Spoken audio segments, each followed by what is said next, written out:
यह मछुआरा समुद्री काई काट रहा है। अचानक उसे कुछ पता चला। केविन संदेहवश जांच करने के लिए नीचे झुका। समुद्री काई के इस ढेर में एक बैंक नोट है। ये उनके लिए अच्छी बात है। वो काम जारी रखने ही वाला था कि तभी समुद्री काई के एक और ढेर ने उसका ध्यान खींचा। केविन को फिर से एक बिल मिला। इससे वो थोड़ा असुरक्षित सा रहने लगा। उसने उदास मन से समुद्री भोजन को त्याग दिया। इस दृश्य ने उसे स्थिर कर दिया। अप्रत्याशित रूप से समुद्री काई के इस ढेर में पैसों से भरा एक बैग छिपा हुआ है। केविन घबरा रहा है। उसने झट से अपनी जेब पकड़ ली। उसने इतने सारे पैसे कैसे देखे? केविन ने बार बार विचार किया और अंततः इसे लेने का फैसला किया, क्योंकि कल उसकी पत्नी का उससे पैसों को लेकर झगड़ा हो गया था। इधर उधर देखने के बाद केविन ने तुरंत बैग वापस ले लिया। फिर बैग में रखे सारे पैसे निकालकर बाहर निकाल देना। उसने घर में कुछ रस्सियां लटका दी और फिर एक एक करके बिलों को काटा। खत्म करने के बाद केविन समुद्री काई की कटाई जारी रखने के लिए समुद्र तट पर लौट आया। लेकिन कुछ दूरी पर एक छोटी सी नाव दिखाई दी। केविन जल्दी से जांच करने गया। यह उस मनी बैग के मालिक की नाव है, लेकिन ये सिर्फ एक खाली नाव है। केविन नाव को पानी से बाहर खींचता है। फिर उससे तेल का एक डिब्बा निकलवाओ, उसे नाव में डालो और उसमें आग लगाओ, क्योंकि वो नहीं चाहता कि किसी को पता चले। हालांकि प्रकृति ने मनुष्य को बनाया। आग की लपटें पुलिस का ध्यान खींचती हैं, और केविन एक मछुआरा है जो समुद्री काई इकट्ठा करता है। इसलिए पुलिस ने तुरंत घर ढूंढ लिया। लेकिन जब पुलिस ने नाव के बारे में पूछा तो केविन ने अपना सिर हिला दिया।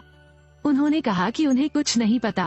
केविन के रवैये को देखकर पुलिस वहां से जाने लगी, लेकिन केविन मन ही मन डर गया। इसलिए वो फिर से समुद्र तट पर चला गया। उसे यह आशा नहीं थी कि वो नाव परेशानी लाएगी। इसलिए मैं वापस जाकर जांच करना चाहता हूँ कि क्या कोई सुराग बचा है। मैं तो देखते ही हैरान रह गया। वो अभी पहुँचा ही था कि उसे समुद्र के किनारे कुछ मिला। केविन इसे जांचने के लिए दौड़ा, लेकिन यह एक मृत शरीर था। वो उस बैग का मालिक है। इस समय कुछ दूरी पर दो लोग इस ओर चल रहे हैं। इससे वो डर गया। वो जल्दी जल्दी शव को दफनाने के लिए घसीटने लगा। कुछ ही समय बाद केविन परित्यक्त कार फैक्ट्री में पहुँचे। उसने बेतहाशा फावड़े से गड्ढा खोदा और फिर शव को उसमें दबा दिया। केविन घर गया और कुछ भी संदिग्ध न रह जाने के डर से जल्दी से अपना ट्रैक्टर साफ किया। मैंने सोचा था कि मैं इसे बिना किसी दोष के संभाल सकता हूँ, लेकिन मैं नहीं कर सकता। अगले दिन एक कुत्ता उस स्थान को सूंघने के लिए ठीक समय पर दौड़ता हुआ आया जहाँ शव दफनाया गया था। जब शिकारी कुत्ते का मालिक जांच करने आया, इस मछुआरे ने पैसों से भरा एक बैग उठा लिया, लेकिन अप्रत्याशित रूप से अगले दिन बैग के मालिक का शव मिला। केविन सोचता है कि वो चतुर है और शव को घसीटकर कबाड़खाने में ले जाता है।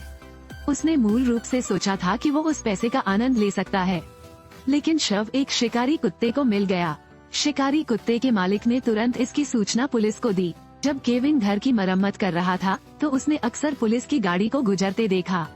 केविन को पता था कि सब कुछ लीक हो गया है, इसलिए उसने तुरंत अपनी पत्नी को फोन किया और उसे घर आने के लिए कहा।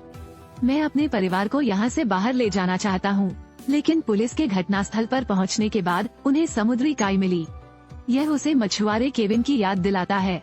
केवल मैं ही समुद्री काई काटने जाता हूँ। दूसरी ओर केविन लकड़ी के घर में गया और पैसों का थैला लिया और जाने ही वाला था, लेकिन वो अचानक वहीं रुक गया। एक क्रूर रूप वाला व्यक्ति आ रहा है। केविन कमोबेश डरा हुआ है। पता चला कि वो व्यक्ति बैग का मालिक भी है। एक सेल्समैन के मुंह से, मुझे पता है आप अक्सर समुद्र तट पर जाते हैं। फिर उसे केविन मिला। केविन ने ये देखा तो उसने आत्मसमर्पण कर दिया।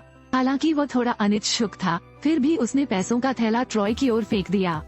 इसे प्राप्त करने के बाद इसकी जांच करें। केविन ने मौके का फायदा उठाया और दौड़ पड़ा। जब केविन को ट्रॉय द्वारा इतना दबाया जाने वाला था कि उसकी सांसें थम गईं, तो पुलिस ठीक समय पर पहुंच गई। ट्रॉय को जाने देना पड़ा। जो पुलिसकर्मी अभी अभी भागा था उसे नहीं पता था कि ट्रॉय के पास कोई हथियार है। ट्रॉय ने उसे गोली मार दी थी। केविन ने ये देखा और तुरंत आत्मसमर्पण कर दिया। ट्रॉय ने केविन को पुलिसकर्मी की शर्ट की जेब से हथकड़ी निकालने के लिए कहा और फिर उसे हथकड़ी लगा दी। पता चला कि ट्रॉय के पास पैसे से भरे 2 बैग खो गए थे, लेकिन केविन के पास केवल एक बैग था। उन्होंने कई बार समझाया, लेकिन ट्रॉय को विश्वास नहीं हुआ। ट्रॉय केविन से कहता है कि यदि तुम्हें दूसरा बैग नहीं मिल रहा है तो मत जाओ। इतना कहने के बाद उसने केविन का मुंह चिपका दिया।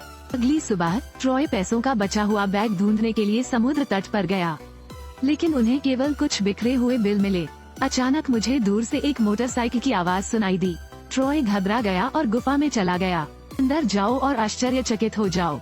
मोटरसाइकिल छूटने के बाद जब ट्रॉय बाहर जाने वाला था, तभी उसने गलती से कुछ देखा।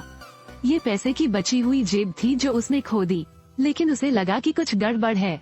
ट्रॉय ने ऊपर देखा। केविन जाग गया और एक सुनसान उपनगर में बंधा हुआ था। जिस व्यक्ति ने उसे बांधा था वो नहीं जानता कि वो कहाँ चला गया। केविन जानता है कि यह एक अवसर है। वो यहाँ से निकलने का उपाय सोचने पर मजबूर हो गया, लेकिन जिन हथकड़ियों ने उसे बंद कर दिया था वे बहुत कसी हुई थीं। जैसे ही केविन को अचानक अपने पैरों के पास एक लोहे की रॉड दिखी, केविन को तुरंत एक विचार आया। उसने अपनी पूरी ताकत से बेत को धक्का दिया, फिर कार का दरवाजा खोला और बाहर निकल गया। हालांकि वो एक हाथ से नहीं चल सकता। केविन को अपने पैर का इस्तेमाल करके कार के दरवाजे पर पैर रखना पड़ा और हथकड़ी तोड़ने की कोशिश करनी पड़ी।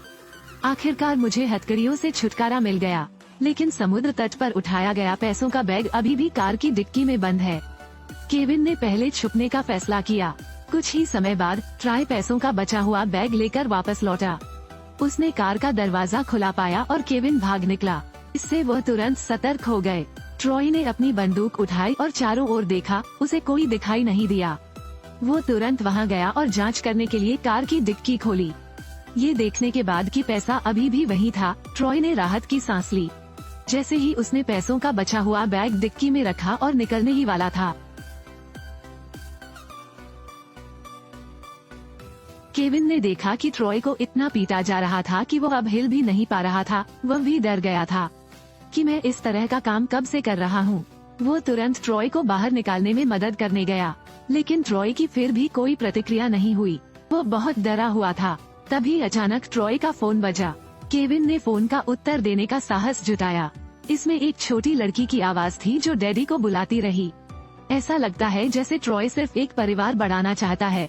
केविन को गहरा आत्मग्लानि महसूस होता है, लेकिन अब वो एक व्यक्ति की हत्या कर रहा है।